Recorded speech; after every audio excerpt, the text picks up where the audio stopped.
Recording in progress. ထာဝရဘုရားသည်ကောင်းမြတ်တော်မူ၍ဂရုဏာတော်ဆင်မြဲခြင်းအတွက်ကြောင့်ထာဝရဘုရားရဲ့နာမတော်ကိုကျွန်တော်ရှေးဥစွာကျွန်တော်ချီးမွမ်းပါတယ်ဒီနေ့မှာကျွန်တော်တို့အပတ်စဉ်သခင်ဘုရားနေ့တိုင်းမှာကျွန်တော်ကြားနာနေတဲ့မိသားစုနဲ့ပတ်သက်တဲ့အကြောင်းအရာတွေကိုကျွန်တော်တို့ဆက်လက်ပြီးတော့မှကြားနာခံဖို့ဖြစ်ပါတယ်ပြီးခဲ့တဲ့အရှိတင်းငွေနေ့၃ပတ်မှာမိသားစုဆိုဒီမှာကျွန်တော်လေ့လာခဲ့ကြတယ်မိသားစုရဲ့အရင်းအမြစ်ဆိုတာကျွန်တော်တို့လေ့လာခဲ့ကြတယ်မိသားစုရဲ့ရည်ရွယ်ချက်ဆိုတာကျွန်တော်တို့လေ့လာခဲ့ကြတယ်ဒီနေ့မှာတော့မိသားဟာရဤမိသားစုဝင်များဆိုပြီးတော့မှကျွန်တော်တို့ခေါင်းစဉ်နဲ့နှုတ်ကပတ်တော်ဆက်လက်ပြီးတော့မှကျွန်တော်အတူတကွ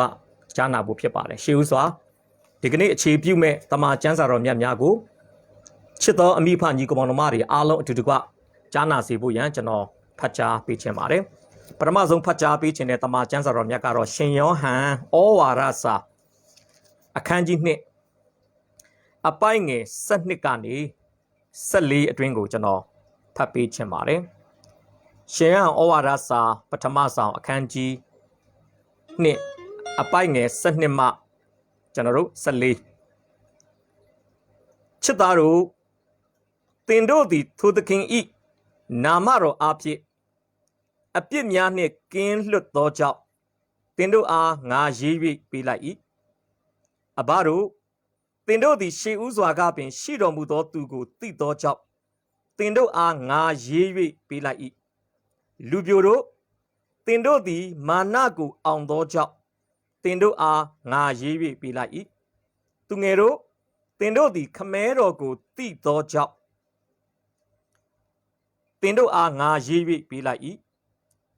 အဘတို့သင်တို့သည်ရှေးဥစွာကပင်ရှိတော်မူသောသူကိုသိသောကြောင့်သင်တို့အားငါရေး၍ပေးလိုက်ခဲ့ပြီလူပြိုတို့သင်တို့သည်ခွန်အားနှင့်ပြည့်စုံ၍ဖျားသခင်၏နှုတ်ကပတ်တော်၌မှီဝဲစည်းကပ်သဖြင့်မာနကိုအောင်သောကြောင့်သင်တို့အားငါရေး၍ပေးလိုက်ခဲ့ပြီဆက်လက်ပြီးတော့မှကျမ်းစာတွေကိုကျွန်တော်ဆက်လက်ဖတ်ကြားပေးချင်ပါတယ်ရှင်ယောဟန်ခရစ်ဝင်ကျမ်းအခန်းကြီး1အပိုင်းငယ်7ဖြစ်ပါတယ်ယောဟန်ခရစ်ဝင်ကျမ်းအခန်းကြီး1အပိုင်းငယ်7ကိုကျွန်တော်ဆက်လက်ပြီးတော့မှဖတ်ကြားပေးချင်ပါတယ်ထိုသူကိုလက်ခံသမျှသောသူတည်းဟုသောကိုတော်ကိုယုံကြည်သောသူတို့အားဖျားသခင်၏သားဖြစ်ရသောအခွင့်ကိုပေးတော်မူ၏ဖျားသခင်၏သားဖြစ်ရသောအခွင့်ဧဖက်ဩဝါဒစာအခန်းကြီး1ဧဖက်ဩဝါဒစာအခန်းကြီး1အပိုင်းငယ်6ဖြစ်ပါတယ်ထိုဘုရားသခင်သည်ချစ်တော်မူသောသားတော်ကြောင့်ငါတို့အားပေးတော်မူသောကျေးဇူးတော်၏ဘုန်းအသရေကိုချီးမွမ်းစေခြင်းကငါတို့သည်ယေရှုခရစ်အားဖြင့်သားအရာကိုရမည့်အကြောင်းအလိုတော်ရှိသောစေတနာအတိုင်းရှေ့မစွာကခွဲခန့်မှတ်သားတော်မူ၏အထူးသဖြင့်ယေရှုခရစ်အားဖြင့်သားအရာကိုရမည့်အကြောင်းကောရိန္သုဩဝါဒစာပထမဆောင်အခန်းကြီး3အပိုင်းငယ်1ညီကိုတို့အထက်ကငါသည်ဝိညာဉ်လူတို့အားဟောပြောတဲ့ကဲ့သို့သင်တို့အားဟောပြောရသောအခွင့်မရှိဘဲဇာတိပဂတိလူတို့အား၎င်းခရစ်တော်၌သူငယ်ကလေးတို့အား၎င်းပြောတဲ့ကဲ့သို့ဟောပြောရကြ၏ခရစ်တော်၌သူငယ်ကလေးတို့အား၎င်းခရစ်တော်၌သူငယ်ကလေးတို့အား၎င်းကောရိန္သုဩဝါဒစာပထမဆောင်အခန်းကြီး73အပိုင်းငယ်7ငါသည်သူငယ်ဖြစ်စဉ်အခါသူငယ်လိုစကားပြောတတ်၏သူငယ်လိုစိတ်ထင်၏သူငယ်လိုကြံစီ၏အသက်ကြီးသောအခါမူကားသူငယ်၏အရာများကိုပယ်ရှား၏သူငယ်၏အရာများကိုပယ်ရှား၏ဟေဗြဲဩဝါဒစာအခန်းကြီး9အပိုင်းငယ်7ကနေ14အတွင်းကိုကျွန်တော်ဆက်လက်ပြီးတော့မှဖတ်ချင်ပါတယ်ဟေဗြဲ9 7မှ14ထိုမလိခိဇေဒက်၏အကြောင်းကိုငါတို့ပြောเสียစကားအများရှိကြ၏သို့တော်လည်းသင်တို့သည်ညံနှုတ်သောကြောင့်အပြောခက်လာ၏သင်တို့သည်ကာလကြာသောကြောင့်ဆရာအဖြစ်သို့ရောက်သင့်တော်လဲဘုရားသခင်၏ဗျာဒိတ်တော်၌ရှေးဥစွာသင်ရသောတရနုတို့ကို သူတစ်ပါးထံ၌တဖန်သင်ရသောအကြောင်းရှိသည်ဖြစ်၍ကြေခဲသောအစာကိုမသုံးဆောင်နို့ကိုသာသုံးဆောင်ရသောသူဖြစ်ကြ၏နို့ကိုသာသုံးဆောင်သောသူမည်သည်ကားသူငယ်ဖြစ်သောကြောင့်ဖြောင့်မတ်ခြင်းတရား၌လေ့လာခြင်းမရှိကောင်းကျိုးမကောင်းကျိုးကိုပိုင်းခြား၍သိနိုင်သောဉာဏ်ကိုပေးတတ်သောအကြမ်းအမြင်အတွေ့အစမ်းများသောသူတည်းဟုသောစုံလင်သောအရွယ်ရှိသောသူတို့မူကားကြေခဲသောအစာအာဟာရကိုသုံးဆောင်ရကြ၏ဖတ်ကြားသောနှုတ်ကပတ်တော်ဟာခေတ်ဆက်ဆက်မှာဘုရားရှင်ကောင်းကြီးပေးလာတဲ့ကောင်းကြီးပေးနေတဲ့ကောင်းကြီးပေးအောင်မဲ့သူ့ရဲ့နှုတ်တော်တွေတရားစကားများဖြစ်တဲ့အတွက်ကြောင့်ကြားနာတဲ့နှုတ်ကပတ်တော်အဖြစ်ကြားနာတဲ့အမိအဖညီကောင်မောင်တို့မှအသက်တာတည်တည်ပေါ်မှာဘုရားသခင်အသက်ခံပြန်လဲကောင်းကြီးပေးပါစေနှုတ်ကပတ်တော်တဲ့ခဏဆုတောင်းအနံ့ကြပါစို့ယေရှုရှင်ဖကိုရော့ကိုယေရှုတင်တယ်ယေရှုတော်ပေါင်းကိုချီးမွမ်းပါတယ်တရက်ပြီးတရက်တစ်ချိန်ပြီးတစ်ချိန်နှုတ်ကပတ်တော်သာသနာပြုလုပ်ငန်းထဲမှာသားတို့ကိုကောင်းကြီးပေးပြီးပို့ဆောင်လာသောကြောင့်ဂုဏ်ကျေးဇူးတော်ပေါင်းကိုချီးမွမ်းပါတယ်ကိုရောဒီနေ့မှလဲကိုရောခေတ်ဆက်ဆက်ကောင်းကြီးပေးလာတဲ့နှုတ်ကပတ်တော်အားဖြင့်သားတို့ကိုစကားပြောပါအဖသွန်သင်ပါတိဆောက်ဆံတဲ့ကောင်းကြီးမင်္ဂလာဖြစ်စေပါနှုတ်ကပတ်တော်ဝေငှခြင်းခံယူခြင်းအမှုရာတွေကိုနီလန်ပေါင်းစုံနဲ့အနောက်ရှက်စီတာဖြစ်စေတတ်တဲ့အရာမှန်သမျှကိုယေရှုဖခင်၏မြတ်သောနာမ၌စီတာလည်းဖေရှားဖြစ်ပါတယ်ဘုန်းနာမတတ်တာထင်ရှားစေဖို့နှုတ်ကပတ်တော်ကြားနာခံယူခြင်းအားဖြင့်ကိုရောကိုအတူတူကကိုးကွယ်မဲ့အချိန်တိုင်းကိုလက်တော်၌ဆက်ကပ်တဲ့အခါမှာရှင်ယေရှုဖခင်၏မြတ်သောနာမ၌ချီးမွမ်းတဲ့အချိန်တိုင်းကိုလက်တော်၌ဆက်ကပ်အနံ့ပါတယ်အဖထာဝရမြတ်သောဘုရားရှင်အာမင်ကျွန်တော်ဆော့ဆော့ကခေါင်းစဉ်တက်ထားသလိုပဲမိတ္တာရဤမိသားစုဝင်များဆိုတဲ့ခေါင်းစဉ်နဲ့ကျွန်တော်တို့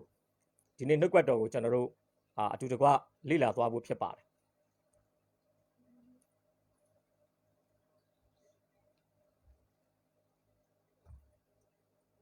မိတ္တာရဤမိသားစုဝင်များကျွန်တော်ဒီအရေးရင်ချက်တွေကလည်းကျွန်တော်ပြောခဲ့ပါတယ်နော်မိတ္တာရဖွဲ့ရတဲ့ရည်ရွယ်ချက်မိတ္တာရရဲ့အခြေခံအုတ်မြင့်မိတ္တာရရဲ့အရင်အမြင့်နော်မိတ္တာရဆိုတာဘာလဲကျွန်တော်ဆွေးနွေးခဲ့တယ်ဒီနေ့မှာတော့အဲ့ဒီမိတ္တာရထဲမှာပါဝင်တဲ့ member တွေပေါ့ family member တွေမိသားစုဝင်တွေအကြောင်းကိုကျွန်တော်တို့အသေးစိတ်ဆွေးနွေးဖို့ဖြစ်ပါတယ်။ဒီတရားဟောချက်ကိုနားထောင်ပြီးတဲ့အခါမှာဒီဇွန်းကနေအတူတကွဝတ်ပြုကိုးကွယ်နေတဲ့ညီကိုမောင်နှမများအနေနဲ့လည်းမိမိတို့ရဲ့ဟာလာမိသားစုဝင်ဖြစ်ခြင်းကိုပြန်လဲစမ်းစစ်ပြီးမိမိဟာဒီမိသားစုဝင်တွေထဲကကျမ်းစာကပြောတဲ့ဘယ်အရွယ်အစားမှာရှိနေလဲဆိုတာပြန်လဲစမ်းစစ်ဖို့ဖြစ်ပါတယ်။ရှင်ယောဟန်ကရှင်ယောဟန်ဩဝါဒစာကိုရေးနေရင်းနဲ့ရှင်ယောဟန်ဩဝါဒစာပထမဆောင်အခန်းကြီး1အပိုက်ငယ်7ရောက်လာတဲ့အခါမှာဘာစကားလုံးကိုသူသုံးထားလဲဆိုရင်ချစ်သားတို့ဆိုတဲ့စကားလုံးကိုသူသုံးထားတာဖြစ်ပါတယ်ချစ်သားတို့တနည်းအားဖြင့်ပြောမယ်ဆိုရင် Greek ဘာသာစကားမှာတော့ teknon ဆိုတဲ့စကားလုံးကိုသုံးထားတယ် teknon ဆိုတာကဘယ်လိုမျိုးလဲဆိုရင် a very young child အယံကိုငယ်ရွယ်တဲ့ကလေးလေးဖြစ်ပါတယ် teknon ဆိုတာအဲ့ဒါသုံးထားတယ်အဲ့နေရာမှာကျမ်းစာပညာရှင်တယောက်နဲ့တယောက်အဓိပ္ပာယ်ဖွင့်တာတော့မတူဘူးဗျတချို့ကတော့အဲ့ဒီချစ်သားတို့ဆိုတဲ့နေရာမှာအင်္ဂလိပ်မှာတော့ little children ပေါ့နော်ချစ်သားတို့ပြောတဲ့အခါမှာသူငယ်ကိုပြောတာပဲနော်ဒီတိယောအခန်းကြီး2ပိုက်ငယ်7မှာပြောတဲ့ချစ်သားဆိုတဲ့စကားရပ်ဟာတိယောအခန်းကြီး2အပိုက်ငယ်73မှာပြောတဲ့သူငယ်တို့ဆိုတဲ့စကားလုံးနဲ့အတူတူပဲဆိုပြီးတော့မှတချို့ကျမ်းစာပညာရှင်တွေကဝိညာဉ်ရေးရာအရွယ်3ရွယ်ထဲကကလေးသူငယ်အရွယ်ကိုရည်ညွှန်းတာပဲဆိုပြီးတော့တချို့ကလည်းအဓိပ္ပာယ်ဖွင့်ပါတယ်ဒါပေမဲ့တချို့အဓိပ္ပာယ်ဖွင့်ဆိုချက်ကတော့ဘယ်လိုပြောလဲဆိုရင်ဒီရှင်ယောဟန်ကရှင်ယောဟန်ဩဝါဒစာပထမဆောင်အခန်းကြီး2ပိုက်ငယ်7မှာပြောနေတဲ့ချစ်သားတို့ဆိုတာကသူ့ရဲ့ဩဝါဒစာကိုဖတ်နေတဲ့ဝိညာဉ်ရေးရာအရွယ်3မျိုးမှာရှိနေတဲ့အဘအရွယ်ပဲဖြစ်ဖြစ်လူပြိုအရွယ်ပဲဖြစ်ဖြစ်သူငယ်အရွယ်ပဲဖြစ်ဖြစ်လူဒန်းစား3မျိုးလုံးကိုမိသားစုဝင်3ရက်လုံးကိုရည်ညွှန်းပြီးတော့မှချစ်သားတို့လို့ခေါ်တယ်ဆိုပြီးတော့မှလည်းတချို့ကဖော်ပြပါတယ်ကျွန်တော်ကတော့ဒုတိယအဆိုပြုချက်ကိုကျွန်တော်ရဲ့ပုဂ္ဂလိကအနေနဲ့ဆိုကျွန်တော်ပို့လက်ခံလို့ရတယ်ဒီချစ်သားတို့ဆိုတာဝိညာဉ်ရေးရာအဆင့်တန်းမှာသူငယ်အရွယ်မှာရှိတဲ့လူဒန်းစားကိုပဲရည်ညွှန်းတာမဟုတ်ဘဲနဲ့အဘအရွယ်မှာရှိတဲ့သူပဲဖြစ်ဖြစ်လူပြိုအရွယ်မှာရှိတဲ့သူပဲဖြစ်ဖြစ်သူငယ်အရွယ်မှာရှိတဲ့သူပဲဖြစ်ဖြစ်3မျိုး3စားလုံးကိုရည်ညွှန်းတယ်ဆိုပြီးကျွန်တော်ဖော်ပြပေးခြင်းပါတယ် ဟုတ်မနော်အဲ့ဒီမှာဝိညာဉ်ရအရွယ်တွေကိုကျွန်တော်ကြည့်တဲ့အခါမှာဒီကျမ်းစာကတော့အပိုင်ငယ်73မှာအဘကိုဖော်ပြတယ်ပြီးတော့လူပြိုကိုဖော်ပြတယ်အောက်ဆုံးမှာသူငယ်ကိုဖော်ပြတယ်နော်ကျမ်းစာရဲ့ setting တိဆောက်ထားတာကတော့ကြီးစင်ငယ်လိုက်ပေါ့ဒါပေမဲ့ကျွန်တော်ကတော့ဒီနေ့ဟလာမိသားရရဲ့မိသားစုဝင်တွေအကြောင်းကိုကျွန်တော်ဖော်ပြတဲ့အခါမှာကျွန်တော်တော့ငယ်စဉ်ကြီးလိုက်ကနေကျွန်တော်ဖော်ပြပေးခြင်းတယ်ကျမ်းစာမှာတော့အကြီးအလတ်အငယ်ပေါ့ကျွန်တော်ကတော့အငယ်ကနေစမယ်ပြီးရင်အလယ်မှာရှိတဲ့လူပြိုအကြောင်းကိုပြောမယ်နောက်ဆုံးကြမှာအဘအကြောင်းကိုကျွန်တော်ဖော်ပြဆွေးနွေးသွားမှာဖြစ်ပါတယ်ဆိုတော့အပိုက်ငယ်7မှာဖော်ပြတဲ့ချစ်သားเนาะကျွန်တော်တို့ဒီ Greek ကျမ်းစာမှာတော့ဆော့ဆော့ကျွန်တော်ဖော်ပြသွားတယ် technon ပေါ့ technon လို့ပြောတယ်နောက်အပိုက်ငယ်73ရဲ့အဆုံးပိုင်းမှာပါတဲ့သူငယ်ကိုကြတော့ Greek ကျမ်းစာမှာက paidion လို့သုံးပါတယ် paidion ကတော့ baby နောက်ဆော့ဆော့ technon ကြတော့ a very young child ပေါ့အဲ့ဒီကွာဟချက်လေးကိုကျွန်တော်နည်းနည်းလေးဖော်ပြပေးချင်တယ်ဒီကလေးနဲ့ပတ်သက်ပြီးတော့မှဒါလောကသတ်မှတ်တဲ့သတ်မှတ်ချက်ပေါ့ကလေးကိုသူတို့ကပထမဆုံးကတော့မွေးကင်းစားပေါ့ newborn ကတော့ဘယ်အရွယ်ကိုပြောတာလဲဆိုရင်မွေးတဲ့အချိန်ကနေ2လအထိเนาะကျွန်တော်ဒီထဲမှာတော့ကျွန်တော်ဆရာဦးထွန်းမြတ်တော့ကျွန်တော်ထည့်ပို့သိလိမ့်မယ်เนาะ newborn မွေးကင်းစားကမိခင်ဝမ်းကနေကျွတ်လာတဲ့အချိန်ကနေ2လအထိကမွေးကင်းစားပြီးရင်infant နို့ဆိုတငယ်အရွယ်အဲ့ဒါကတော့မွေးကင်းစားကနေအသက်1နှစ်အထိဖြစ်ပါတယ်အဲ့ဒါကတော့နို့ဆိုတငယ်အရွယ်ပြီးတော့ baby ကတော့မွေးကင်းစားကနေအသက်4နှစ်အထိနော်အသက်4နှစ်အထိအခုဂူဂူကတော့ baby စင်းထဲမှာပါသေးတယ်ရာဖီကာတို့အာယုံကတော့ baby စင်းကနေပြုတ်သွားပြီ baby ကမွေးကင်းစားကနေ4နှစ်အထိဖြစ်တာဆိုတော့တချို့ကအသက်က20လောက်ဖြစ်နေပြီကိုကို baby လေးလို့ပြောတာတော့ကျွန်တော်လည်းသိတော့နားမလည်ဘူးဗျဘာကြောင့်လဲတော့မပြောတတ်ဘူး baby ကိုဆိုတော့အဲ့ဒါကတော့ဟိုသူ့ကိုသူပဲအချစ်ခံရအောင်အဲ့ဒါတမင်တက်ခေါ်တာလားဘာလားလို့မပြောတတ်ဘူးเนาะဒီလူမှုအတိုင်းဝိုင်းရဲ့တတ်မှတ်ချက်အရာတော့เนาะမွေးတဲ့အချိန်ကနေ2လအထိမွေးကင်းစမွေးတဲ့အချိန်ကနေ1နှစ်အထိနှုတ်ဆွတငယ်အရွယ်မွေးတဲ့အချိန်ကနေ4နှစ်အထိ baby ပေါ့เนาะကလေးဆိုတော့မှတတ်မှတ်တာဖြစ်တယ်တော့ကျမ်းစာပြောတဲ့တိယောခန်းကြီးနှစ်ပိုက်ငယ်7နှစ်မှာပါတဲ့ချစ်သားတို့မှာသုံးထားတဲ့ technon ဆိုတာကတကက်ကလေးသေးသေးလေးเนาะဒီဖော်ပြချက်အရာကြည့်မယ်ဆိုရင်တော့ကျွန်တော်မြင်ပါတယ်မွေးကင်းစလွှဲထားတာဖြစ်ပါတယ်ဒါပေမဲ့အပိုက်ငယ်73ရဲ့အဆုံးပိုင်းမှာပါတဲ့သူငယ်တို့ဆိုတာကကြတော့ဗာလဲဆိုရင် paidion ဆိုတာကခုနကတော့ baby ပေါ့နော်သူကတာမန်ကလေးထက်တော့ကြီးသွားပြီလန်တောက်ရှောက်တဲ့အရွယ်စကားပြောတင်တဲ့အရွယ်နော်အကုန်သိနေပြီဗျာနော်ဒီခေတ်နဲ့ပြောမယ်ဆိုရင်ဟာလာဒီပြောမယ်ဆိုလို့ရှိရင်တော့ baby အရွယ်ကတချို့တော်တော်များများ baby တွေကချစ်စရာမကောင်းတော့ဘူးဗျနော်ဟိုအတက်လွန်တာလားအလွန်တက်တာလားနော်တက်အပ်တာထဲအရန်တက်လွန်တဲ့အခါမှာနည်းနည်းလေး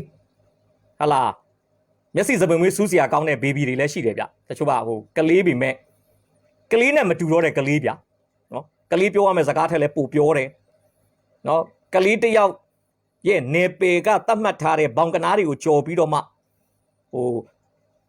အုံနောက်ကမရင်ကျက်တဲ့ဘဲနဲ့ဟာလာဘောင်ကြော်ပြီးရင်ကျက်နေတဲ့ဟာတွေလည်းရှိတယ်နော် baby လို့ပြောပေမဲ့တချို့ baby တွေကချစ်စရာမကောင်းတော့ဘူးဆိုတော့ဒီကျမ်းစာထဲမှာကျွန်တော်ကြည့်တဲ့အခါမှာပထမဆုံးတွေ့ရတဲ့ဝိညာဉ်ရေးရာမိသားစုဝင်ကတော့ဘာလဲဆိုရင်သူငယ်နော်အင်္ဂလိပ်ကျမ်းစာမှာတော့ little children Greek စကားမှာတော့ paidion ဆိုတာကျွန်တော်ဆော့ပြောလဲ baby ဆိုတဲ့အရွယ်နော်အဲ့လိုပြောလို့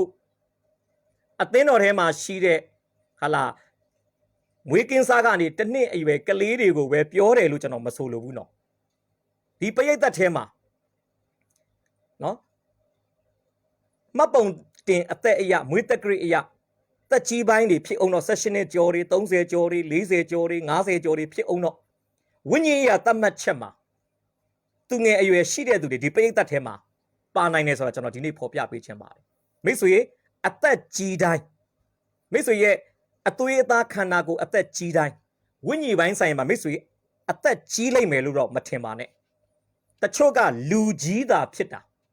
တမန်ကျမ်းစာကတတ်မှတ်တဲ့ကြီးရင်သောသူအေဖက်53မှာပြောတဲ့ကြီးရင်သောသူအဆင့်ကိုမရောက်တဲ့သူတွေအများကြီးရှိပါတယ်အများကြီးရှိပါတယ်အသက်ကတော့ပေစင်စားအသက်ဖြစ်ရင်ဖြစ်မယ်နော်အသက်ကတော့ဟာလား40 over ဟာလားဘဝစားတဲ့40ကျော်တွေဖြစ်ရင်ဖြစ်မယ်ဒါပေမဲ့ဝိညာဉ်ရေးရာအတိတ်ညာမှာပဲပြောဝိညာဉ်ရေးရာမှာဖခင်သခင်နဲ့ပတ်သက်တဲ့အရာတွေကိုပိုင်းခြားနိုင်မှုမှာပဲကြည့်အမတန်မှပီပိကလေးအရွယ်ဝိညာဉ်ရေးရာမှာကလေးဆန်နေသောအရွယ်မှာပဲရှိတယ်ဆိုတာကိုလည်းကျွန်တော်ဒီနေ့ဖော်ပြပေးချင်တာဖြစ်ပါတယ်ဒါကြောင့်ကျွန်တော်တို့က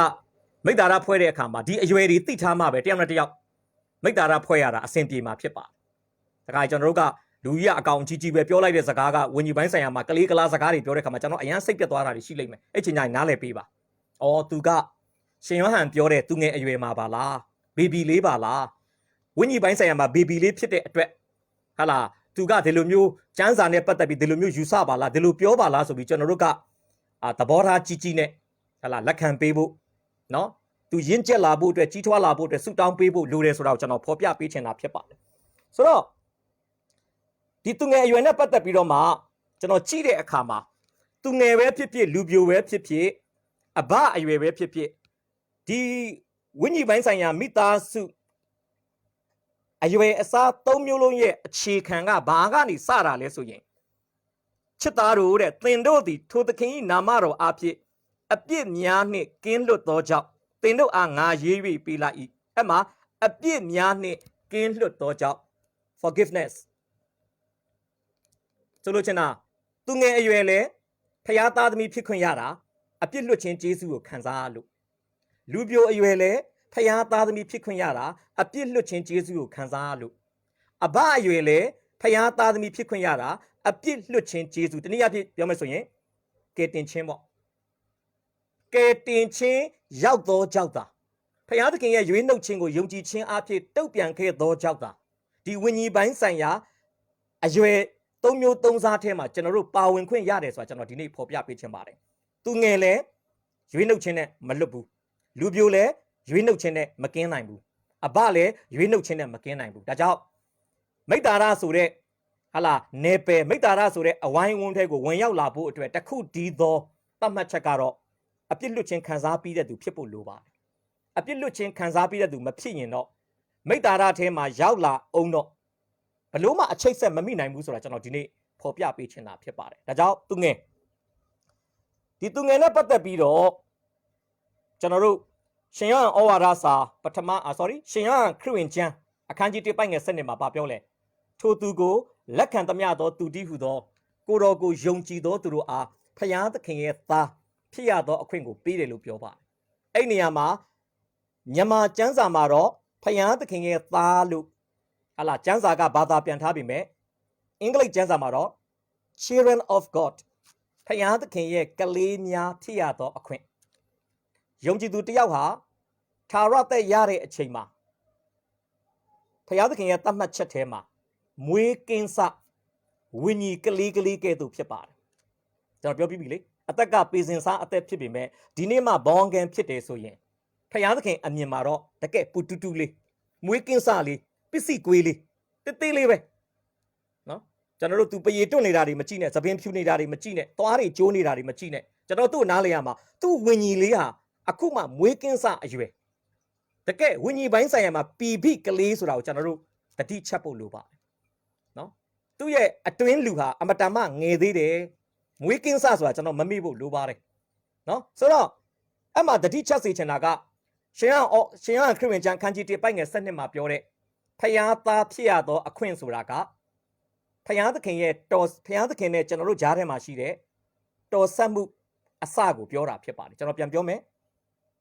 ရှင်ယောဟန်ခရစ်ဝင်ကျမ်းခန်းကြီး1အပိုက်ငယ်7မှာပြောတဲ့ဖျားသခင်ရဲ့သားဖြစ်ရသောအခွင့်ကိုပေးတယ်ဆိုတဲ့အရာကဖျားနဲ့ကျွန်တော်ကြားထဲမှာရှိတဲ့တော်ဆက်မှုဝိညာဉ်ရေးရာတော်ဆက်မှုကိုတမန်ကျမ်းစာကမိမောင်းထိုးပြနေတာဖြစ်ပါတယ်တချို့ကလည်းအဲ့ဒါနဲ့ပတ်သက်ပြီးတော့မှအဓိပ္ပာယ်ဖွင့်ဆိုမှုတွေလွဲမှားတာတွေကျွန်တော်တွေ့ရတယ်တချို့ကဘာပြောလဲကျွန်တော်တို့ဟာတဲ့ခရစ်တော်ကိုကယ်တင်ပိုင်ရှင်အနေနဲ့လက်ခံတဲ့အခါမှာဖျားသခင်ရဲ့ကလေးတွေပဲဖြစ်တဲ့အတွက်ကြောင့်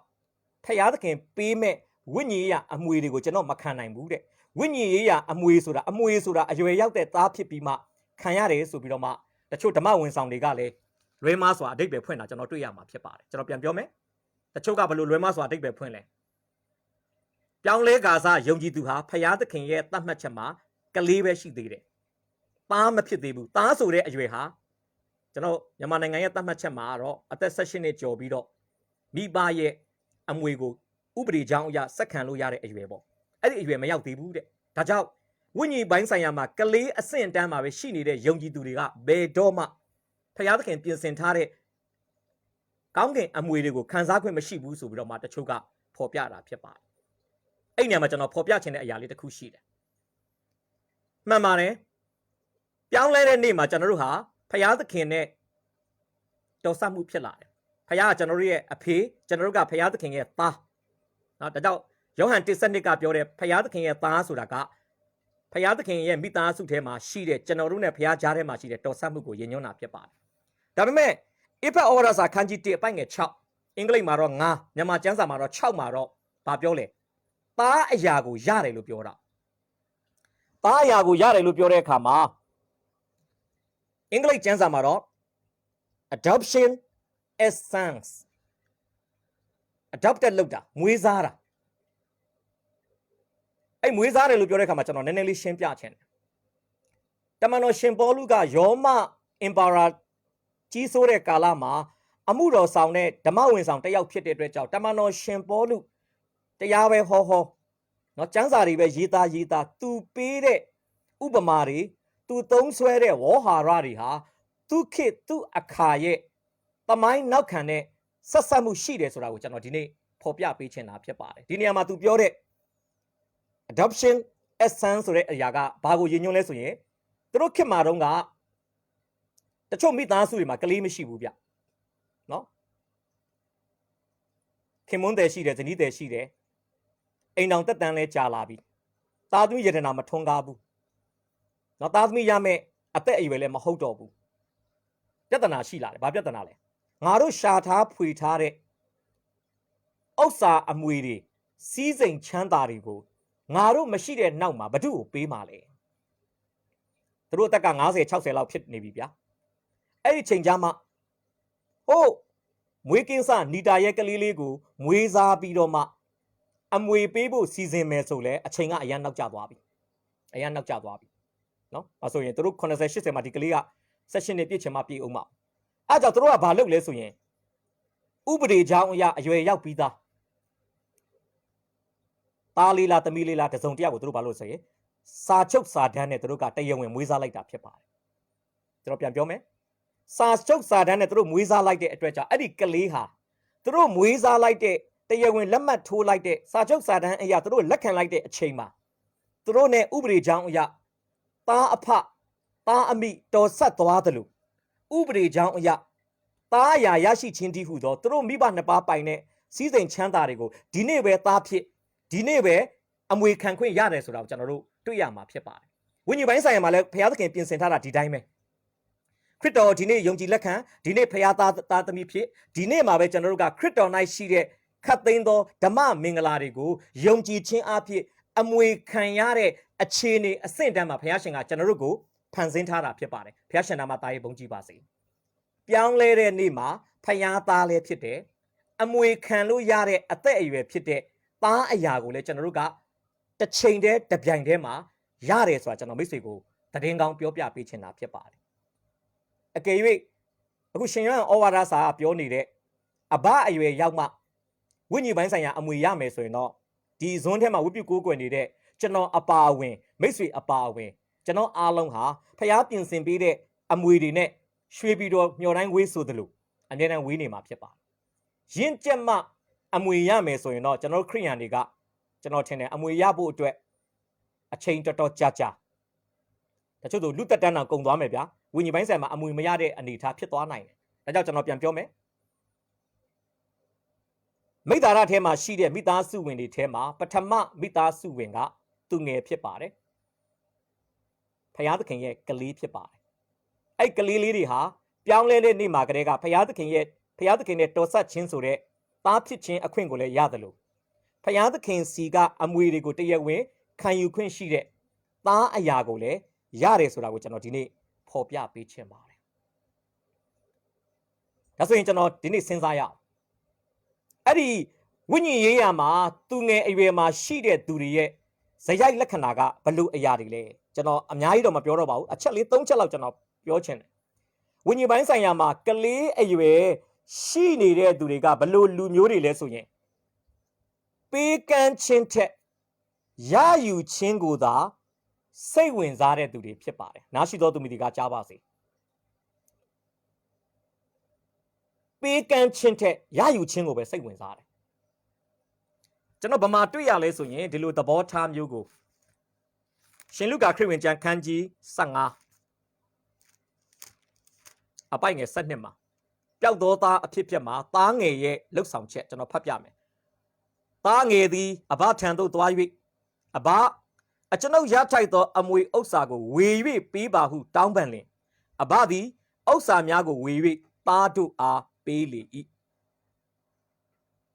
အကျွန်ုပ်ရထိုက်သောအမွေဥစ္စာကိုဝေ၍ပေးပါချစ်တော်မိတ်ဆွေအမွေဆိုတဲ့အရာဟာမိဘကွယ်လွန်အနိစ္စရောက်ပြီးမှသားသမီးတွေစက္ကန့်ခွင့်ရတဲ့အရာဖြစ်ပါတယ်မိဘဥပဒေကြောင်းအရာတည်တန်းစာတွေပါလုပ်ခဲ့ပါလိမ့်မယ်ရေးခဲ့ပါလိမ့်မယ်အဲ့ဒီအရာတွေအရာရှေ့နေရှေ့ရက်တွေရဲ့စီစဉ်ဆောင်ရွက်မှုနဲ့ကြံခဲ့တဲ့သားသမီးတွေကအမွေခံရမှာဖြစ်ပါတယ်ဒီကျမ်းစာထဲမှာတော့အံ့ဩစရာကောင်းတယ်နော်ကျမ်းစာထဲမှာတော့သားငယ်ကဘာလုပ်လဲအဖေအသက်ရှင်လက်ငုတ်တုတ်ကျွန်တော်မြန်မာသူဖခင်ကအသက်အရွယ်ရလဲအိုမင်းမစွမ်းမဖြစ်သေးဘူးဗျာကျမ်းမာရေးအရာလဲဟလားမနေ့ပြန်တစ်ပတ်ခါပဲတည်ဆုံးမဲ့အနေထားမျိုးမဟုတ်ဘူးဖခင်ကကျမ်းမာရေးလဲတောင်မီတုံးပဲအသက်အရွယ်အရာလဲဟလားမြေကြီးမောင်မှာဆက်ပြီးတော့မှနှစ်ပေါင်းများစွာနေဖို့အတွက်ဖြစ်နေသေးတဲ့အချိန်မှာသားငယ်လုပ်တဲ့သူကဘာလုပ်လဲအမွေတောင်းပါတယ်သူဘာပြောလဲဥစ္စာအမွေဥစ္စာကိုဝေ၍ပေးပါအင်္ဂလိပ်မှာတော့ give me ပေးပါချစ်တော်မိတ်ဆွေကျွန်တော်တို့သားသမီးတွေငယ်ရွယ်စဉ်ကာလမှာသူတို့ပါဇက်ကချိန်ဖန်များစွာအမြဲတမ်းပြောနေတဲ့စကားကပေးတွေ့သမျှတောင်းတာပဲကိုယ်အိမ်ထဲမှာရှိရင်လဲဘာတွေ့ပေးသူများအိမ်သွားရင်လဲပေးသူတို့ဒါပဲပြောတတ်တယ်ဗျဒါကလေးပဲကျွန်တော်ဝิญဉ်ရေးရမှာလဲဟာလာဆုတောင်းတဲ့အခါမှာဖယားသခင်စီကဟိုဟာပေးပါဒီဟာပေးပါနော်အတောင်းတက်ပဲဆိုရင်တော့ဒါဝิญဉ်ပိုင်းဆိုင်ရာမှာကျွန်တော်တို့ကကလေးအဆင့်တန်းထက်မကျော်သေးဘူးဆိုတာကျွန်တော်ဒီနေ့ဖော်ပြပေးခြင်းပါတယ်ကောင်းကြီးပေးတော်မူပါနော်ကျွန်တော်တို့ကပေးပါပျောက်တော်သားကကျွန်တော်ဝิญဉ်ရေးရစကားနဲ့ပြောမယ်ဆိုရင်တော့တနေ့တစ်ချိန်မှာဝက်စာနဲ့တွေ့ပြီးနောင်တနဲ့ဖခင်စီပြန်လာတဲ့အခါမှာသူသုံးဆွဲတဲ့စကားပြောင်းသွားတယ်ဗျအဖေကိုကြောခိုင်းတုန်းကတော့ပေးပါဆိုတဲ့အနေအထားနဲ့ကြောခိုင်းသွားပြီမဲ့အဖေအိမ်ကိုပြန်ရောက်လာတဲ့အခါမှာအပိုက်ငယ်16မှာယခုမှစ၍ကိုတော်ဤသားဟူ၍ခေါ်ခြင်းကိုမခံထိုက်ပါသူငါအရာ၌အကျွန်ုပ်ကိုထားတော်မူပါဟုငါပြောမိဟုအကြံရှိသည်နှင့်အိမ်ကမထွက်ခင်တုန်းကတော့ပေးပါအိမ်ပြန်လာတဲ့အခါမှာတော့သူပါဇက်ကဘာပြောလဲထားပါကျွန်တော်အစီခံကြုံအနေနဲ့ပဲထားပါအင်္ဂလိပ်မှာတော့ make me ဒီကျွန်တော်တို့ရောကိုဖြစ်ချင်တာတွေပဲဖယားကိုဖြစ်ခိုင်းဖို့ဆုတောင်းပါလားကိုဖယားသခင်ဖြစ်စေချင်တာတွေကိုဝိညာဉ်ရေးရာမျက်စိနဲ့မြင်ပြီး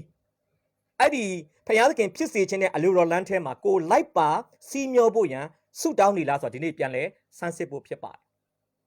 ကျွန်တော်မိသားစုနဲ့ညဘက်မှာ night devotion လုပ်တဲ့အခါမှာသားသမီးတွေကသူတို့ဖြစ်ခြင်းတဲ့အရာတွေသူတို့ဆုတောင်းချက်တင်ကြပါတယ်သူတို့ဒါမမားဘူးဒါသူတို့ကသင်ပြခွင့်ရှိတယ်လေသူတို့ပညာတွေဘလို့သင်ခြင်းလဲသူတို့အနာဂတ်ကိုသူတို့ဘလို့ပုံဖော်ခြင်းလဲဒါသူတို့မှာပြောပိုင်ခွင့်ရှိတယ်နော်လုတ်ပေးနိုင်မလုတ်ပေးနိုင်ဆိုတာဒါမိဘရဲ့အငန်းတာသားသမီးတွေကတော့သူတို့ရဲ့ယူပါယုံတခါကျွန်တော်တို့ကကျွန်တော်မှရှိတဲ့ငွေရေးကြေးရေးအခြေအနေနဲ့ကျွန်တော်တို့ရဲ့ background ကိုကြည့်ပြီးတော့မှကလေးတွေရဲ့ဘာခေါ်မလဲယူပါယုံကြီးနဲ့ပြောဆိုလာတဲ့အရာတွေကိုကျွန်တော်တို့ကသွားပြီးတော့မှ ကန့်တက်လိုက်တာတွေရှိတတ်တယ်မဖြစ်နိုင်ဘူးဒါမျိုးတွေစိတ်ကူးရင်မနေနဲ့သွားမလုပ်ပါနဲ့သူတို့မှာလွတ်လပ်စွာယူပါယုံရေးဆွဲခွင့်ရှိတယ်ဒါကျွန်တော်တို့အများအားပြောတယ်ဟုတ်ပြီမင်းတို့ဒီလိုပုံစံမျိုးနဲ့ပညာသင်ချင်တယ်ဒီလိုပုံစံမျိုးနဲ့အလုပ်လုပ်ချင်တာကောင်းတယ်ဒါပေမဲ့မင်းတို့လှုပ်ချင်တဲ့စီမံကိန်းတွေကိုဖျားသခင်ကိုကောင်းကြီးဆုတောင်းခြင်းအပြင်ကောင်းကြီးပေးခိုင်းတာထက်မင်းတို့ရဲ့အနာဂတ်ကိုကဘာမတီမရှိမီကလေးကကြိုတင်သိမြင်ထားတဲ့ဖျားမင်းတို့ရဲ့အနာဂတ်ကိုအလုံးစုံဘာခေါ်မလဲစရင်ပြုစုထားတဲ့ဖျားစီစဉ်ထားတဲ့ဖျားရဲ့အစီအစဉ်ကိုမင်းတို့ရဲ့ဝိညာဉ်မျက်စိမှာမှန်ကန်စွာအချိန်နဲ့တပြေးညီအခြေအနေနဲ့တပြေးညီမြင်တွေ့ပြီးတော့မှအဲ့ဒီဖျားသခင်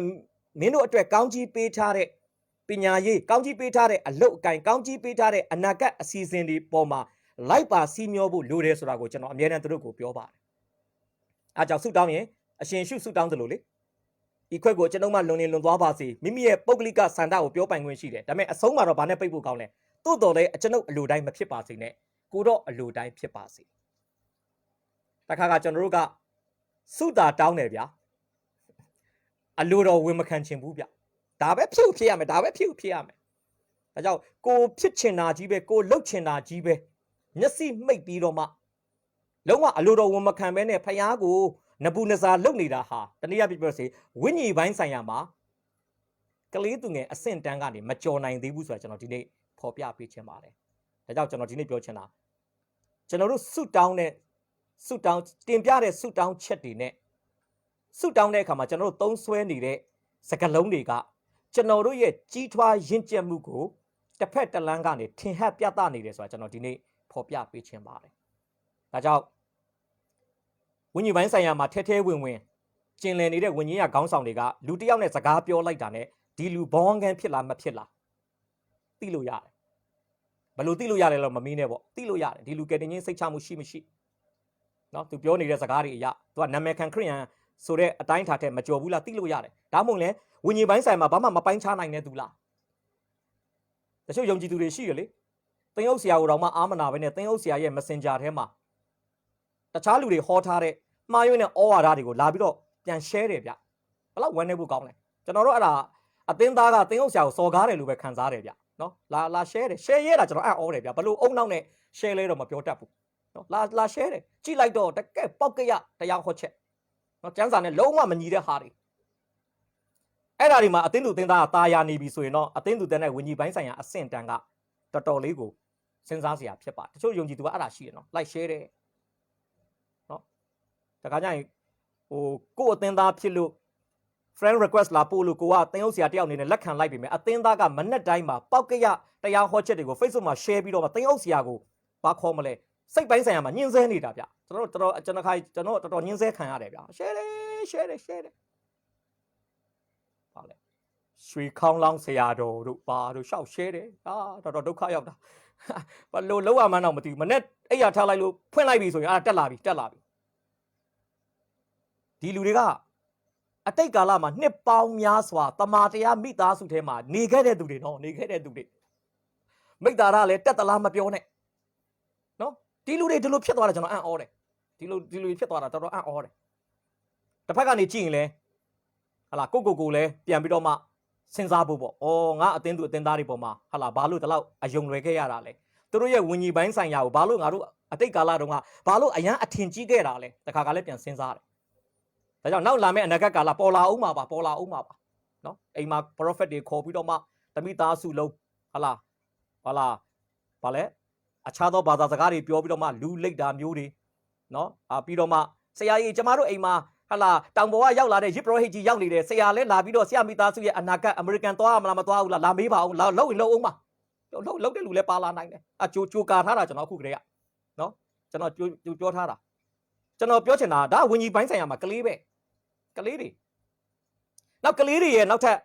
အဆင့်တန်းတစ်ခုကဘာလဲဆိုရင်ကြေခဲသောအစာကိုမမီဝဲနိုင်ခြင်းကလေးဆိုတာနှုတ်ပဲတောက်တယ်လေပဲကြီးလော်တို့ဘာလို့မစားနိုင်ဘူးနော်တကယ်အစာအိမ်ကအချိန်ယူပြီးခြေရတဲ့အစားတောက်ကိုကလေးကမစားနိုင်ဘူး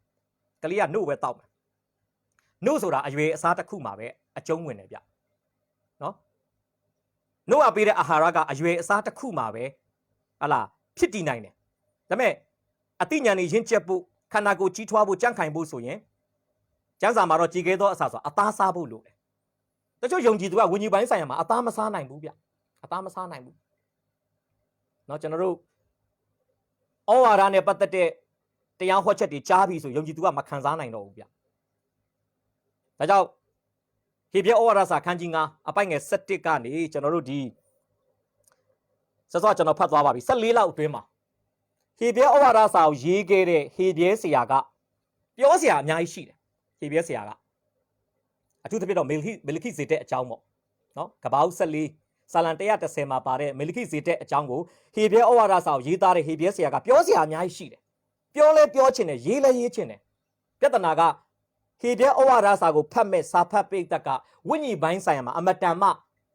ဟလာအဆင့်တန်းနှိမ့်နေတယ်ဝိညာဉ်ကလေးတွေဖြစ်နေတယ်အဲကြောင့်ဟေဘရဲဆရာကပြောလဲမေလခိဇေတက်အကြောင်းကိုတဲ့ပြောစရာစကားအများကြီးရှိတယ်တဲ့တိုးတော်လဲသင်တို့သည်ညံနှုတ်သောကြောင့်အပြောခက်လာ၏ဓာတ်ရိုက်စကားလုံးဖလှယ်ပြီးပြောမှဆိုရင်မင်းတို့အယံအားတဲ့အတွက်ကြောင့်ငါပြောဖို့ခက်တယ်ပြောချင်တာငါပြောလဲငါရေးလဲစာရွက်ပဲကုန်မယ်ပေပရပိုက်တွေပဲကုန်သွားမယ်ငါပြောလဲလေပဲကုန်မယ်မင်းတို့ဘာမှနားလည်မှာမဟုတ်ဘူးလို့ပြောချင်တာဖြစ်တယ်ဒါကြောင့်ဟေဘရဲစာဖတ်ပိတ်သက်ရဲ့ဝိညာဉ်ပိုင်းဆိုင်ရာမှာညံနှုတ်တဲ့အတွက်ကြောင့်ကျွန်တော်မေလခိဇေတက်အကြောင်းကိုတမန်ကျမ်းစာထဲမှာကျွန်တော်တို့ဒီနေ့ဖတ်ခွင့်မရတော့တာအဲ့ဒါပဲဖြစ်ပါတယ်เนาะကျွန်တော်ပြန်ပြောမယ်ဆိုရင်ဟေဘရဲဆရာကဘာဆက်ပြောလဲမင်းတို့ဟာကာလအချိန်ကြာတဲ့အတွက်ကြောင့်ဆယံအဖြစ်တို့ရောက်တဲ့တော်လဲမရောက်ဘူးလို့ပြောပါတယ်မင်းတို့ဟာကြေခဲတဲ့အစာကိုစားဖို့အရွယ်ဖြစ်တဲ့ပေမဲ့အခုထိနို့ပဲတောက်တယ်လို့ပြောပါတယ်နို့ဆိုတာကတရားဟောဆရာကြီးWarren W. Wisby ကတော့ဘယ်လိုအဓိပ္ပာယ်ဖွင့်လဲဆိုရင်သူကတော့နှစ်ခုအဓိပ္ပာယ်ဖွင့်တယ်ပထမတစ်ခုကတော့ no ဆိုတာကတဲ့ Bible story တမန်ကျမ်းစာထဲမှာပါတဲ့ပုံပြင်တွေပေါ့ဗျာနော်အဖြစ်ဖြက်တွေဒါဝိဒ်နဲ့ဂေါလိယလူမျိုးနော်မုံ9လုံး9ကောင်နဲ့လူ9000ကျော်ကျမ်းစာထဲမှာရှိတဲ့ story တွေဗျာတချို့ story တွေပဲကြိုက်တယ်ဗျအဲ့ဒါက Bible story ဆိုတာက no သင်ခန်းစာတွေBible doctrine ကတော့ဘာလဲဆိုရင်ကြည်ခဲသောအစာဖြစ်ပါတယ် Bible doctrine ဆိုတာယေရှုခရစ်နဲ့ဆိုင်တဲ့ဩဝါဒနော်ခရစ်တော်ဟာဖျားတရားလူတရားဒါ doctrine တွေဖြစ်ပါတယ်ပြီးရင်သုံးပါးတစ်လုံးတစ်ဝါတည်သောဖျား triunity ဆိုတာဒါဩဝါဒတွေဖြစ်တဲ့နော်ကျွန်တော်ဗာသိလဲခရစ်တော်ဟာဖန်ဆင်းခံဖျားသခင်ဖန်ဆင်းတဲ့တရားဝါတွေထဲမှာပထမဆုံးဖန်ဆင်းခံရတဲ့ပုဂ္ဂိုလ်မဟုတ်ဘူးခရစ်တော်ဟာရှေးကဘာအဆက်ဆက်ကလေးကဖျားအနေနဲ့စัจ java ထဲမှာရှိတယ်အဲ့ဒါကဘာလဲ doctrine တချို့ယုံကြည်သူကအဲ့ဒါမျိုးပြောရင်ခံစားလို့မရဘူးဗျဂေါလိယနှစ်ဖူးကိုဒါဝိဒ်ကြောက်ခဲလောက်လွဲနဲ့ပြစ်တယ်ဆိုရင်တော့အရန်ကျေနပ်နေတယ်အမြဲတမ်းအရန်ကျေနပ်နေတယ်အားကြောင့်သင်္ယုတ်ဆရာတစ်ပါးပြောတဲ့စကားကိုကျွန်တော်သတိရတယ်ဒါဝိဒ်နဲ့ဂေါလိယအကြောင်းလောက်ပဲခမားစိတ်ဝင်စားရင်နဲ့ခမားရဲ့အရွယ်ဟာ Sunday School အရွယ်လောက်ပဲရှိသေးတယ်ဒါပေမဲ့တဲ့ဒါဝိဒ်ဗသရှေဘကိုပြစ်မှားတဲ့အဖြစ်ပြက်မျိုးခမားကြားတာနားမှာအရသာရှိဆိုခမားရဲ့ဝิญဉ်ပိုင်းဆိုင်ရာကတနည်းအားပြောမယ်ဆိုရင်အသက်အရွယ်ကလူပြိုအရွယ်လောက်ဖြစ်နိုင်တယ်တဲ့ဒါပေမဲ့ Aveshalom နဲ့ဒါဝိဒ်ရဲ့အကြောင်းကိုခမားဖတ်လို့တိဆောက်ဆရာဖြစ်တယ်ဆိုရင်တော့ခမားရဲ့အသက်အရွယ်ကအဖေအရွယ်ရောက်နေပြီအခုချိန်မှာကလေးတွေကို Aveshalom နဲ့ဒါဝိဒ်နဲ့ဂျားတွေကအကြောင်းသွားပြောကြည့်ကလေးတွေနားလည်မှာမဟုတ်ဘူးမိဘမြတ်တာကလေးတွေနားလည်တာပါလဲ119မှာပါတဲ့ဂေါလိယနဲ့ဒါဝိဒ်ကြီးဗသရှေဘနဲ့ဒါဝိဒ်အကြောင်းပြောရင်လေကလေးတွေနားလည်မှာမဟုတ်ဘူးအဲ့ဒီဟာနားလည်နိုင်တဲ့အရွယ်ကပဲအရွယ်တဲ့လူပြိုအရွယ်တွေဒါကကျွန်တော်လောကအသွေးသားခန္ဓာကိုယ်အရာကျွန်တော်ပြောတာပါနော်ဝิญဉ်ရအရာကျွန်တော်ပြောတာမဟုတ်ဘူးဝิญဉ်ရအရာတော့ဒီအဖြစ်ပြက်3ခုလုံးကဟာလာသူ့နေရာနဲ့သူဟာလာတိဆောက်ဆန်တဲ့ကောင်းကြီးမင်္ဂလာဖြစ်နိုင်တာဖြစ်ပါတယ်ဆိုတော့ပြန်ပြောမယ်ဆိုရင်ဝိညာဉ်ပိုင်းဆိုင်ရာမှာသူငယ်အရွယ်ဟာပေးတာထက်ယူတာပဲစိတ်ဝင်စားတယ်ပြီးရင်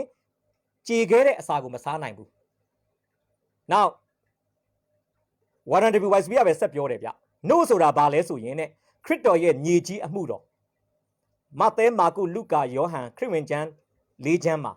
3နှစ်နဲ့6လခရစ်တော်အမှုတော်ဆောင်ခဲ့တဲ့အရာတွေကခရစ်တော်ရဲ့ညီကြီးအမှုတော် ဒါကနို့သင်ခန်းစာကြေခဲသောအစာကြတော့ခရစ်တော်ရဲ့ကောင်းကင်အမှုတော်ခမဲတော်ရဲ့ညာဘက်မှာထိုင်ပြီးတော့မှကျွန်တော်တို့အတွက်ဆုတောင်းပေးနေတာယေဘရဟိအနေနဲ့လက်ရှိဟေဘရဲဩဝါဒစာမှာဖော်ပြတဲ့အတိုင်းအမှုတော်ဆောင်နေတာဒါတွေကဘာတွေလဲကြေခဲတဲ့အစာအသားတွေဒါကျွန်တော်တို့ကခရစ်တော်ရဲ့မြေကြီးသာသနာအကြောင်းတွေပဲကြားပြီးတော့တင်းတိမ်ရောက်ရဲနေတာလားခရစ်တော်ရဲ့ကောင်းကင်သာသနာအကြောင်းကိုကြားပြီးတော့မှဟာလာကျေးဇူးတော်ချီးမွမ်းတာလားဒီအရာကလည်းကျွန်တော်တို့ရဲ့ဝิญဉ်ပိုင်းဆိုင်ရာအခြေအနေကိုဖော်ပြတယ်ဆိုတာကျွန်တော်ဒီနေ့အသိပေးခြင်းပါတယ်ကဲနောက်တစ်ချက်ကသူငယ်ရဲ့နောက်ထပ်အချက်တစ်ချက်ကဘာဆိုရင်ပိုင်းခြားမှုမရှိခြင်းအရင်တော့မြောက်တကုံမှာကျွန်တော်သင်အုပ်ဆရာအနေနဲ့အမှုတော်ဆောင်တဲ့အချိန်မှာကျွန်တော်တို့ညီကိုတယောက်ရှိခဲ့ပါတယ်သူကစင်ကာပူကနေအခုဆိုရင်တော့အော်စီကိုရောက်သွားပြီเนาะအဲ့ညီကိုเนาะကျွန်တော်ဝေငှတဲ့ကတင်းတင်တန်းမှာသူလာတက်ရင်းနဲ့အသက်တာပြောင်းလဲခဲ့တဲ့ညီကိုတယောက်ဖြစ်တယ်သူတရက်မှာကျွန်တော်ကိုပြောဘူးလေသူ့အကိုသူအရန်စိတ်ဆိုးတယ်တဲ့စိတ်ဆိုးတာအခုမှစိတ်ဆိုးတာเนาะအသက်ကြီးလာမှစိတ်ဆိုးတာဘာလို့လဲဆိုရင်လည်းငငယ်တုန်းကတဲ့သူ့ကိုနဲ့သူကကျွန်တော်ထင်တယ်4နှစ်5နှစ်လောက်กว่าမယ်နဲ့တူတယ်ငငယ်တုန်းကအိမ်မှာဧည့်သည်ရောက်လာတဲ့ခါမှာဧည့်သည်ကမုတ်ဘိုးပေးမုတ်ဘိုးလဲပေးတယ်လေမုတ်လဲပေးတယ်တဲ့ညီကိုတွေကိုเนาะကျွန်တော်ထင်တယ်ပတ်စံ1000ရယ်မုတ်တထုပ်ပေါ့ဗျာသူ့ကိုလည်းပတ်စံ1000ရတယ်မုတ်တထုပ်ရတယ်သူလည်းပတ်စံ1000ရတယ်မုတ်တထုပ်ရတယ်ဆိုပါစို့သူ့ကိုကနည်းနည်းလေးအသိဉာဏ်ရှိပြီသူ့ကိုကဒီပတ်စံနဲ့မုတ်အများကြီးဝယ်လို့ရတယ်ဆိုတာသိတဲ့ခါမှာသူ့ညီလေးကိုချော့တယ်တဲ့ညီလေးဒီဟာကိုဟလာဒီပတ်စံကိုအကိုပေးအကိုညီလေးကိုမုတ်ပေးမယ်ကလေးဆိုတော့ပတ်စံရဲ့တန်ဖိုးနားမလဲတော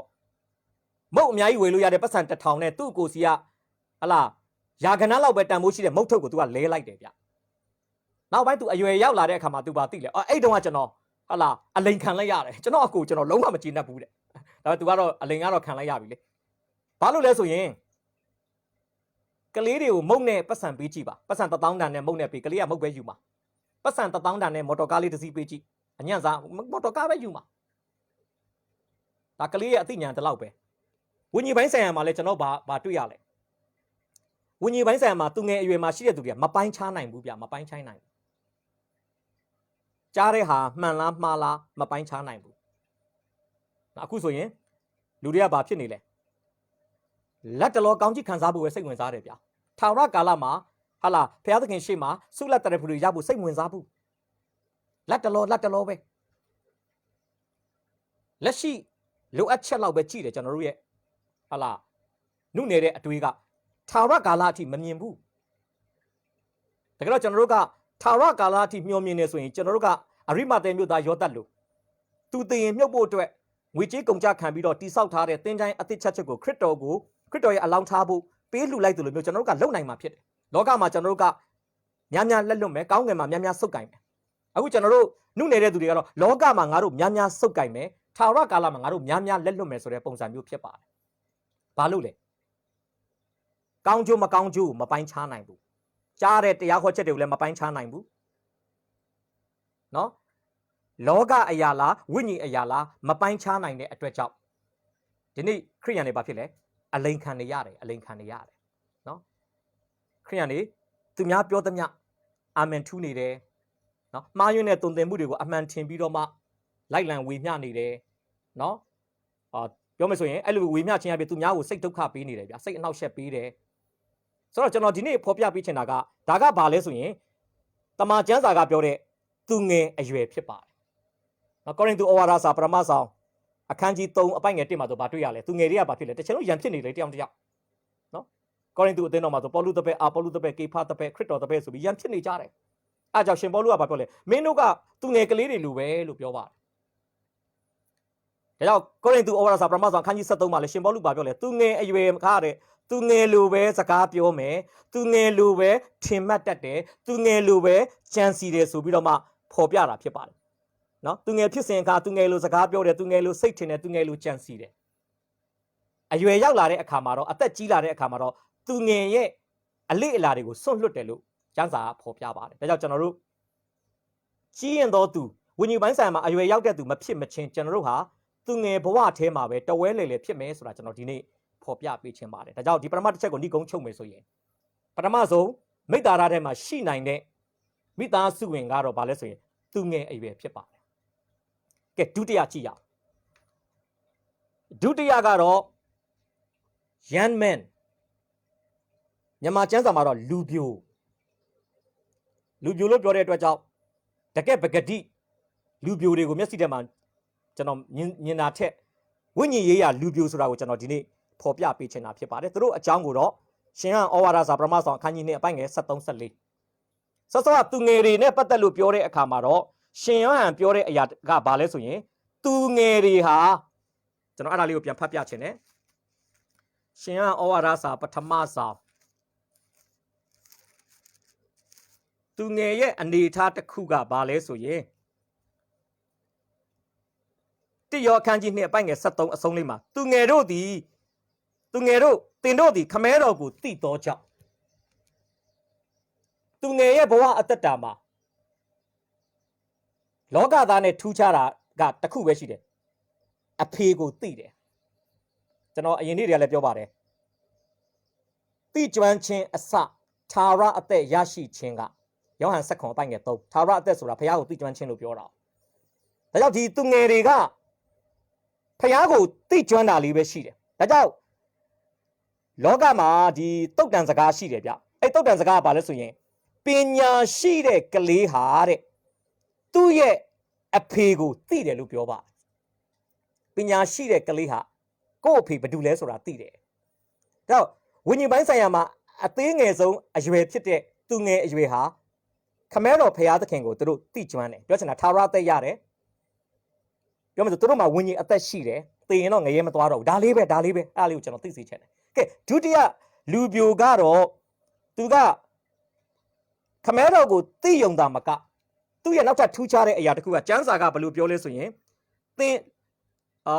လူပြိုတို့သင်တို့သည်မာနကိုအောင်သောကြောင့်လူပြိုအရွယ်ဆိုတာကောင်းသင်တန်းပေးပြီးသားဖြစ်တဲ့ well taught ပြီးရင်သူတို့ကဘာဖြစ်လဲသူတို့လက်ထဲမှာရှိတဲ့ဝิญဉ်ပိုင်းဆိုင်ရာစစ်တိုက်လက်နက်တွေကိုကောင်းကင်တွယ်နိုင်ပြီးရင်သူတို့ဟာမာနကိုလည်းဘာဖြစ်လဲဆိုရ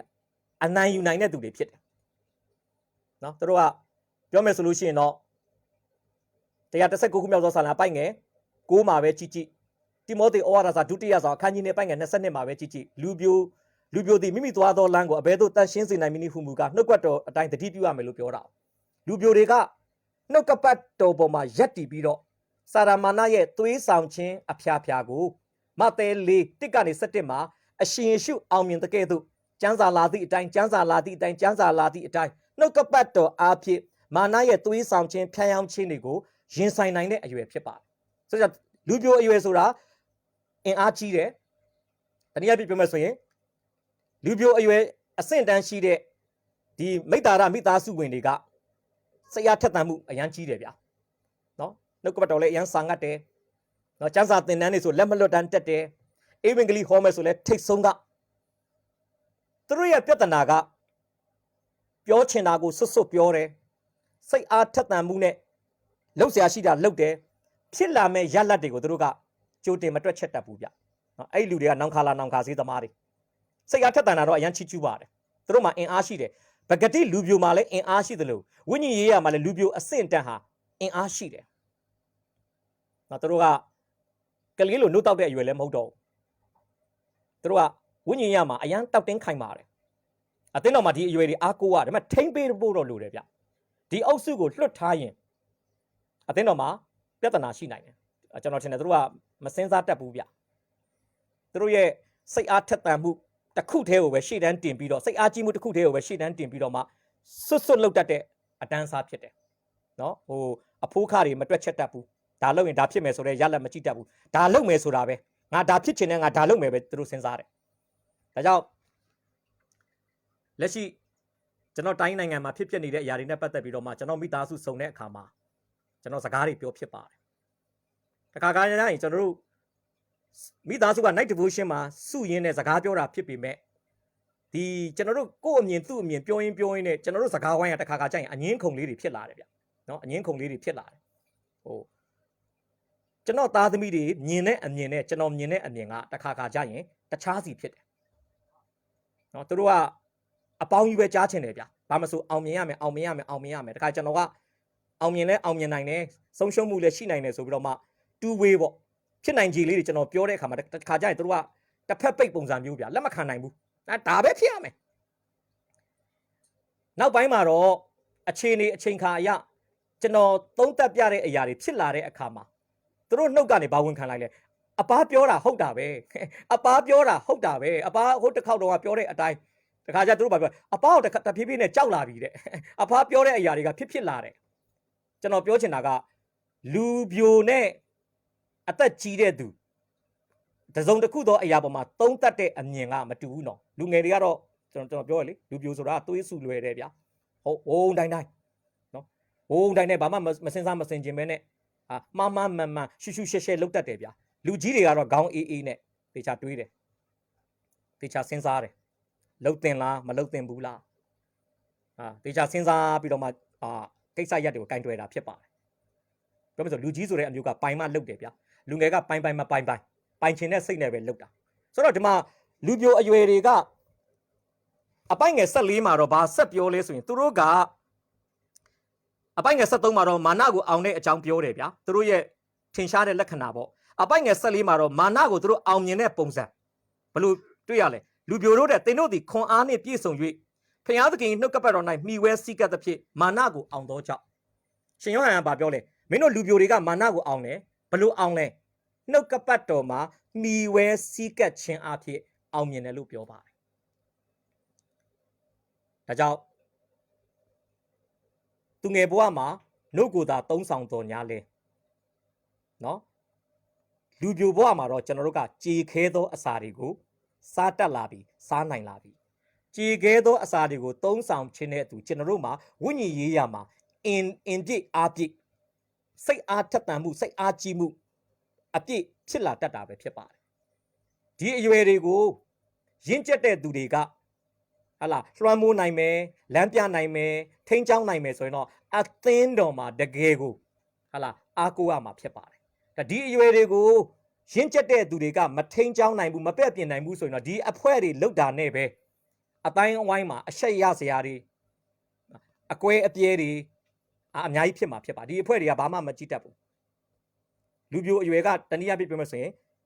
မျက်တောင်မွေးတဆုံပဲမြင်တယ်ဗျလူအိုတွေကတော့အဘတွေကတော့မျက်စိတဆုံမြင်တာဖြစ်ပါတယ်ဝိညာဉ်ပိုင်းဆိုင်ရာမှာရေတူပဲမြင်တတ်သေးတယ်ဗျအားတော့ရှိတယ်စိတ်အားထက်သန်တယ်ဒါပေမဲ့အရှိမမြင်နိုင်ဘူးဗျအတူပဲမြင်တယ်ခဏပြောတော့အင်္ဂလိပ်ဟောမယ်ဆိုလဲတို့ကဘာမှမတွက်ချက်ဘူးသွားချမယ်သွားချမယ်နော်ဟိုအင်္ဂလိပ်ဟောလို့ရှိရင်လဲဟိုသူများဘာသာနဲ့ကိုယ့်ဘာသာကိုနှိုင်းယှဉ်ပြီးတော့မှစိတ်အားထက်သန်စွာနဲ့ပြောတာမျိုးတွေနော်ဖြစ်လာမဲ့ရလတ်တွေပြဿနာတွေဒါမှမစင်စားဘူးဒီအဖွဲ့တွေကကောင်းတော့ကောင်းပါတယ်စိတ်အားထက်သန်တာတော့ချီးကျူးသင့်တယ်ဒါပေမဲ့အထင်းအကွတ်လေးတော့လိုတယ်ဖယားသခင်ကိုတိကျွမ်းတဲ့ဟာလားတိကျွမ်းတဲ့ပညာမှာရင့်ကျက်မှုနဲ့စိတ်အားထက်သန်မှုကိုပဲ့ကင်ဖို့လိုတယ်ဆိုတာတော့ကျွန်တော်ဒီနေ့ဖော်ပြပေးခြင်းပါတယ်ဒါကြောင့်ဒုတိယမိသားစုဝင်တွေဘယ်သူလဲဆိုလူပြိုတွေဖြစ်ပါတယ်လူပြိုဆိုတာခွန်အားရှိတဲ့ဝိညာဉ်ရေးမိသားစုဝင်တွေဖြစ်တယ်ရန်သူနဲ့နဗန်းတက်နေရတဲ့အရွယ်ကာလဖြစ်တယ်သူတို့ကသူတို့ရဲ့ခွန်အားကိုသူတို့ရဲ့ဘုံအသေးလို့ထင်နေတဲ့အရွယ်ဖြစ်တယ်နော်ဒီအရွယ်ကအဓိကအဖြစ်နှုတ်ကပတ်တော်အတိုင်းတတိပြုသွားလာမယ်ဆိုရင်တော့မာနရဲ့သွေးဆောင်ခြင်းတိုင်းကိုသူတို့ကအောင်မြင်နေမှာဖြစ်ပါတယ်ဟုတ်ပြီတတိယအရွယ်ကိုကျွန်တော်ကြည့်ရအောင်တတိယအရွယ်ကတော့တမာကျမ်းစာကကျွန်တော်တို့ဘယ်လိုခေါ်လဲဆိုရင်အဘလို့ခေါ်ပါတယ် fathers အဘအဲ့ဒါကတိယောခန်းကြီးနှစ်အပိုင်ငယ်73 74မှာအဘအရွယ်ရဲ့ထူးခြားချက်ကတော့ရှေးဦးစွာကပင်ရှိတော်မူသောဖယားသခင်ကိုသိတယ်သူငယ်တွေကတော့ဖယားသခင်ကိုသိတာလောက်ပဲနော်အဘကတော့ရှေးဦးစွာ၌ရှိသောဖယားသခင်ကိုသိတယ်လို့ပြောတဲ့အခါမှာဘာကိုရည်ညွှန်းလဲရှေးဦးစွာကပင်ဖယားသခင်ကိုသိကျွမ်းသူများဆိုတာဖယားနဲ့သိခဲ့တဲ့အချိန်ကာလကနှစ်ပေါင်းများစွာကြာနေပြီနော်ရင့်ကျက်တဲ့ဟာလာရင့်ကျက်တည်ငြိမ်တဲ့ယုံကြည်သူတွေဖြစ်နေပြီဖယားသခင်ရဲ့သားတော်နဲ့ယင်းနီးစွာဖက်လက်တကင်းရှိနေတဲ့သူတွေဖြစ်တယ်ပြောချင်တာသူငယ်တယောက်ဖယားကိုသိတဲ့ထာဝရတဲ့ရတဲ့သိကျွမ်းခြင်းအဆင့်လောက်ပဲမဟုတ်တော့မနဲ့ဖယားနဲ့ပတ်သက်တဲ့အရာတွေကိုတမန်ကျမ်းစာကဖော်ပြထားသလောက်အကုန်လုံးနီးပါးကိုတရားမှတရားသိမှာတော့ကောင်းငင်ရောက်ပါလေဖယားသခင်ကဘာမြေကြီးပေါ်မှာရှိစဉ်ခါလသိဖို့ရန်အလိုတော်ရှိတဲ့အရာတွေကို တိတင်တိအပ်တလောက်တိနိုင်တဲ့အရွယ်လို့ကျွန်တော်ဒီနေ့ဖော်ပြပေးခြင်းပါတယ်ဖယားကိုတိတာကယ်တင်တဲ့ကယ်တင်ရှင်လောက်ပဲမဟုတ်တော့ဘူးထိုအရှင်ဟာအရာခတ်သိမ်းကိုဖန်ဆင်းတယ်အရာခတ်သိမ်းကိုထိန်းချုပ်တယ်နော်အရာခတ်သိမ်းကိုဟာလာ provide ဟာလာပြင်ဆင်ထောက်ပံ့တယ်ဆိုဒီမှအစရွေးပေါ့နော်ဖယားသခင်ရဲ့အကြံစီတော်ကိုအစမှအလေမှအဆုံးဟာလာတမန်ကျမ်းစာဖော်ပြတဲ့အတိုင်းသိမြင်ပြီးတော့မှနေ့စဉ်တွေ့ကြုံလာတဲ့အဖြစ်ဖြစ်တိုင်းကိုဖယားသခင်ရဲ့အကြံအစီတော်နဲ့ဟာလာအကဲဖြတ်ပြီးတော့မှအာမင်ထုတတ်တဲ့အသက်အရွယ်အဆင့်တန်းဖြစ်ပါတယ်သူတို့ကအရန်တည်ငြိမ်သွားပြီအရန်တည်ငြိမ်သွားပြီဥမာဗျာကျွန်တော်တို့ကတခါကြရင်ဘာဖြစ်လဲမိမိပါဝင်နေတဲ့ဒေသန္တရအသင်းတော်တိုးတက်ဖို့ကျွန်တော်အကြီးကျယ်လုပ်တယ်လုပ်တာကျွန်တော်မှားတယ်လို့မပြောဘူးတော့လုပ်ရမယ်ဒါပေမဲ့ကျွန်တော်ဝိညာဉ်ရေးအရာကြည့်မယ်ဆိုရင်အသင်းတော်များသည်ခရစ်တော်ကြွလာမဲ့နေ့ရက်နီးလာလေအသင်းတော်တွေရဲ့ကြဆင်းမှုဆုပ်ယုပ်မှုကပို့ပြီးတော့မှညံဆန်လာလေဖြစ်ပါတယ်အဲ့ဒါကတော့ဖယားသခင်ရဲ့မဟာအကြံစီတော်တစ်ခုလုံးနဲ့ကြည့်မယ်ဆိုရင်တော့ချီဆောင်ချင်းနီးလေဝိညာဉ်ရေးဖောက်ပြန်မှုတွေကအသင်းတော်ထဲမှာပုံများလာမှာဖြစ်ပါတယ်အသင်းတော်ထဲမှာတမန်တရားမှာခိုင်ခန့်တဲ့ remnant လို့ခေါ်တဲ့သစ္စာရှိတဲ့အုပ်စုကအကြံအကျွန်းလောက်ပဲကြံမှာဖြစ်ပါတယ်နော်အသင်းတော်ထဲမှာဖောက်ပြန်တဲ့လူတွေများလာလိမ့်မယ်ဒါပေမဲ့ကျွန်တော်တို့နေ့စဉ်အသက်တာအတွက်ကတော့ယုံကြည်သူတွေမဖောက်ပြန်ဖို့မတိမ်လဲဖို့ကျွန်တော်တိုင်မှာတမန်တရားနဲ့တိဆောက်မှာမှန်ပေမဲ့အကြံစီတော်တစ်ခုလုံးအနေနဲ့ကြည့်မယ်ဆိုရင်တော့ခရစ်တော်လည်းပြောတယ်လေငါကြွလာတဲ့နေ့ရက်မှာယုံကြည်ခြင်းဟာမြေကြီးပေါ်မှာတော့ရှိပါဦးမလားလို့အရှင်ရှုကိုယ်တိုင်ပြောခဲ့တာဒါကြောင့်ရင့်ကျက်တဲ့အဘအရွယ်မှာရှိတဲ့သူတွေကတော့ခေတ်ကာလပိုင်းခြားခြင်းအရာနော်အသင်းတော်စီးဆင်းနေတဲ့ဟာလာလမ်းကြောင်းကြီးကို तू ကအဆုံးထိမြင်တဲ့အတွက်ကြောင့် तू ကကောင်းကောင်းပိုင်းခြားနိုင်တယ်ဘလို့ဆုတောင်းရမလဲဆိုတာသိတယ်ဘလို့ဆုတောင်းရမလဲဆိုတာသိတယ်အဲ့လိုမသိတဲ့သူတွေကတော့လက်တလောကိစ္စပဲသိပြီးတော့မှကျွန်တော်ဘာလို့တက်လဲဆိုရင်